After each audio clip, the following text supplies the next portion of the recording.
नमस्कार। बिहार में किसकी बहार, और देखिए इस वक्त की सबसे बड़ी खबर आप तक हम पहुंचाने जा रहे हैं। जेडीयू के संभावित उम्मीदवारों का जो नाम है वो न्यूज 18 के पास आ चुका है। एक एक करके वो सीट, एक एक करके वो नाम आप तक हम पहुंचाने जा रहे हैं। तो देखिए सबसे पहले बड़हरिया सीट की अगर बात करें तो बड़हरिया सीट पर इंद्रदेव पटेल संभावित उम्मीदवार जेडीयू की तरफ से हो सकते हैं। तो देखिए सबसे पहले जेडीयू की तरफ से जो मंत्रणा है वो चलती रही, बीजेपी की तरफ से सीट शेयरिंग का फॉर्मूला फाइनल हुआ। और बता दें कि महनार से उमेश कुमार कुशवाहा जेडीयू के संभावित प्रत्याशी बताए जा रहे हैं। तो इन उम्मीदवारों का टिकट मिलना जो है वो तय माना जा रहा है। जो जेडीयू के संभावित उम्मीदवार एक एक करके हम आपको नाम बता रहे हैं। तो ये जेडीयू के संभावित उम्मीदवारों का नाम है, उम्मीदवारों का जो टिकट मिलना है वो तय माना जा रहा है। इस बीच दूसरी सीट की अगर बात करें बड़हरिया सीट की तो इंद्रदेव पटेल हैं, वैशाली से सिद्धार्थ, तो महनार से उमेश कुमार कुशवाहा चुनावी मैदान में जेडीयू से ताल ठोकते नजर आएंगे। अमरपुर से जयंत राज, फूलपरास से शीला मंडल एक बार फिर से यहां से उम्मीदवार होंगी। शीला मंडल इस बार विधायक भी हैं। तो जेडीयू के संभावित उम्मीदवारों के नाम लगातार आपके स्क्रीन तक हम पहुंचा रहे हैं। उम्मीदवारों का टिकट मिलना तय बताया जा रहा है। इसके साथ साथ दूसरी तरफ अमरपुर सीट की बात करें तो जयंत राज, वाल्मीकि नगर सीट से रिंकू सिंह चुनावी मैदान में, तो फूलपरास से शीला मंडल, धमदाहा से लेसी सिंह का नाम सामने आ रहा है। इसके साथ साथ कुचायकोट से अमरिंदर पांडे, बरारी से विजय निषाद, रुन्नी सैदपुर से पंकज मिश्रा, हरलाखी सीट से सुधांशु शेखर, सुपौल से विजेंद्र यादव संभावित उम्मीदवार बताए जा रहे हैं। मोकामा से अनंत सिंह, ये एक नाम जिसको लेकर के सोशल मीडिया पर अनंत सिंह ने पहले ही जानकारी दी थी कि वो नॉमिनेशन करने इस सीट से जा रहे हैं। पिपरा से रामविलास कामत, केसरिया से शालिनी मिश्रा है, संदेश से राधा चरण सेठ इस बार चुनावी मैदान में होंगे। ये संभावित नाम है, बार बार हमें कह रहे हैं, इसमें फेरबदल थोड़ा हो सकता है। आलमनगर से नरेंद्र नारायण यादव, जहानाबाद से चंद्रेश्वर चंद्रवंशी, घोसी विधानसभा सीट से ऋतुराज पूर्व सांसद अरुण कुमार के बेटे हैं, वो घोसी विधानसभा क्षेत्र से चुनाव लड़ने जा रहे हैं। तो अरुण कुमार जो अब जेडीयू में वापसी उन्होंने की है। बिहारीगंज से निरंजन मेहता उम्मीदवार होंगे।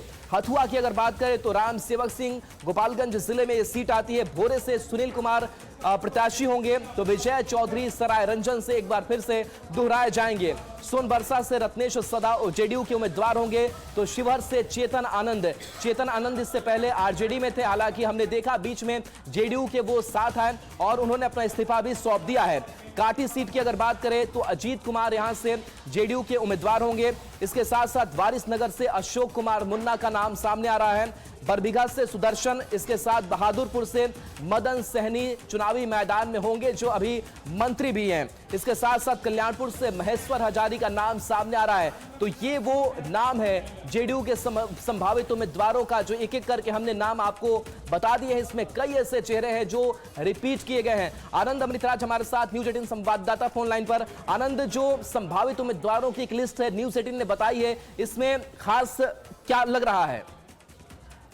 देखिए, निश्चित तौर पे ये एक बार फिर से हम अपने दर्शकों को क्लियर कर दें कि ये संभावित उम्मीदवार है जिनका टिकट मिलना तय माना जा रहा है। लेकिन अंतिम समय में अगर कुछ फेरबदल होता है, जिसकी संभावना बहुत कम है, लेकिन फिर भी एक या दो उम्मीदवार ऐसे हो सकते हैं जिनका टिकट कट सकता है, उनके जगह कोई नए उम्मीदवार आ सकते हैं। लेकिन इतना तय है कि मनार से जो प्रदेश अध्यक्ष उमेश कुशवाहा, उनका टिकट लगभग फाइनल हो चुका है। वैशाली से सिद्धार्थ पटेल जो सिटिंग विधायक हैं, उनका भी टिकट तय हो गया। अमरपुर से जयंत राज जो बिहार सरकार के मंत्री हैं, भवन निर्माण मंत्री, उन्हें भी रिटेन किया गया है। वाल्मीकि नगर से रिंकू सिंह जो लगातार विधायक जीते आ रहे हैं, उनका भी टिकट रिटेन कर दिया गया है। फूलपरास से शीला मंडल जो बिहार सरकार की मंत्री है, परिवहन मंत्री, उनका भी टिकट रिटेन कर दिया गया है। इसके अलावा धमदाहा से लेसी सिंह जो बिहार सरकार के मंत्री है, उनका भी टिकट तय कर दिया गया है। बरारी से विजय निषाद जो इसके पहले सिटिंग एमएलए हैं, उनको भी टिकट दिया गया है।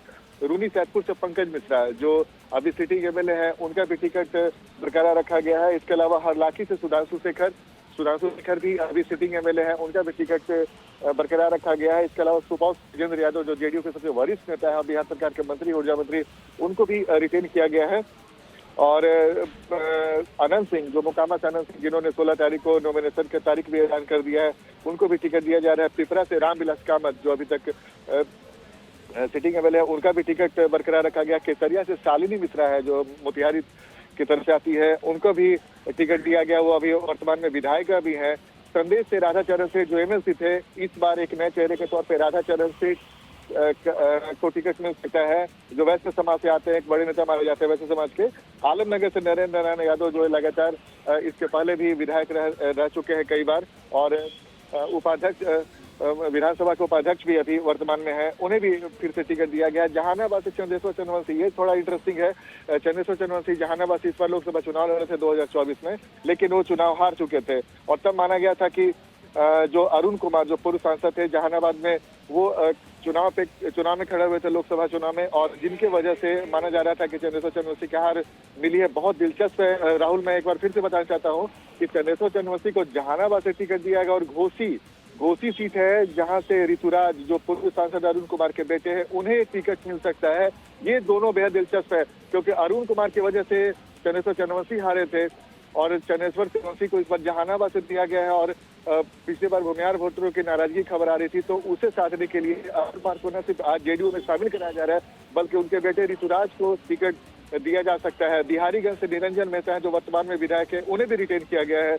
फतुहा से राम सेवक सिंह, जो पिछले बार हार चुके थे, वो भी पूर्व मंत्री हैं, उन्हें भी टिकट दिया जा रहा है। भोरे से सुनील कुमार, जो वर्तमान में शिक्षा मंत्री हैं, उन्हें भी टिकट रिटेन किया गया है। विजय चौधरी सरायरंजन, जो जेडीयू के सबसे बड़े नेताओं में से एक माने जाते हैं, नीतीश कुमार के बेहद भरोसेमंद, उनका भी टिकट रिटेन किया गया है।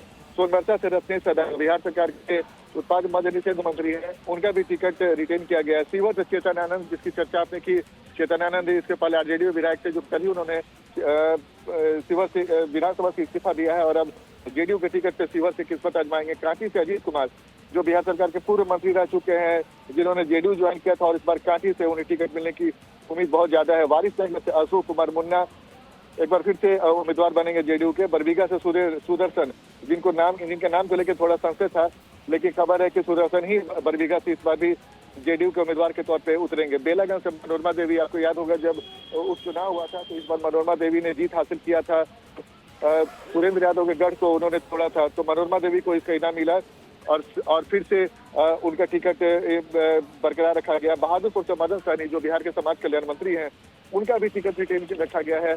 कल्याणपुर महेश्वर हजारी, जो बिहार के सूचना प्रसारण मंत्री हैं, उनका भी टिकट रिटेन किया गया। तो ये कुछ ऐसे नाम थे जिसे हमने अपने दर्शकों को बताया, और क्या वजह थी क्यों इनका टिकट रिटेन किया गया है, और किन्हें नए उम्मीदवार के तौर पे मौका मिला, उसकी भी जानकारी हम अपने दर्शकों को राहुल लगातार दे रहे हैं। चले बिल्कुल, तो ये पुराने जो चेहरे हैं वो ज्यादातर रिपीट किए गए हैं, लेकिन कुछ ऐसी सीटें हैं जिस पर अभी फैसला होना बाकी है, और जिन सीटों को लेकर के कहा यह भी जा रहा है कि उनके जो टिकट है वो कर सकते हैं, जिसमें गोपालपुर, कुशेश्वर स्थान, इसके साथ साथ सकरा या फिर सुरसंड की सीटें हैं। बाकी अन्य सीटों पर क्या रणनीति जेडीयू की तरफ से बन रही है? देखिए, निश्चित तौर पे राहुल, चिंतन मनन का दौर लगातार जारी है, और उम्मीद है कि आने वाले कुछ घंटों के अंदर जेडीयू के और भी कौन से उम्मीदवार होंगे, इसकी भी तस्वीर साफ होते चल जाएगी। लगातार हम अपने दर्शकों को उसकी जानकारी भी देते जाएंगे। लेकिन दिलचस्प है, जेडीयू की पूरी कोशिश है राहुल की ऐसे उम्मीदवारों को उतारा जाए, चूंकि इस बार जेडीयू 100 से ज़्यादा सीटों पर चुनाव लड़ने जा रही है, और पिछली बार जेडीयू भले ही 2020 में 115 सीट पे लड़ी थी, लेकिन मात्र 43 सीट पे सिमट कर रह गई थी। तो इस बार वैसी परिस्थितियां न हो, इसे देखकर जेडीयू की पूरी कोशिश है कि न सिर्फ अपने अधिकांश सीटिंग एमएलए के टिकट को रिटेन करें, बल्कि कुछ ऐसे उम्मीदवार भी उतारे हैं जिनके जीतने की संभावना ज़्यादा है। तो इस वजह से हम लगातार अपने दर्शकों को बता रहे हैं, एक बार फिर से बता रहे हैं कि मनार से जो उमेश कुशवाहा जो हारे थे, जो प्रदेश अध्यक्ष है, उन्हें भी टिकट दिया गया है, और नए नामों में नाम है, इसके अलावा अनंत सिंह है, जिनके टिकट को बरकरार रखा गया है। इसके अलावा वारिसनगर से अशोक कुमार मुन्ना है, बरबीघा से सुदर्शन, जिनके नाम को लेकर काफ़ी संशय था, लेकिन जेडीयू ने एक बार फिर से उन पर भरोसा जताया है। बेलागंज से मनोरमा देवी, जिन्हें उपचुनाव में जीत के बाद उसका इनाम मिला है, और चेतन आनंद, जो आरजेडी के विधायक हुआ करते थे, कल उन्होंने इस्तीफा दिया और वापस फिर से जेडीयू के टिकट पर किस्मत आजमाएंगे।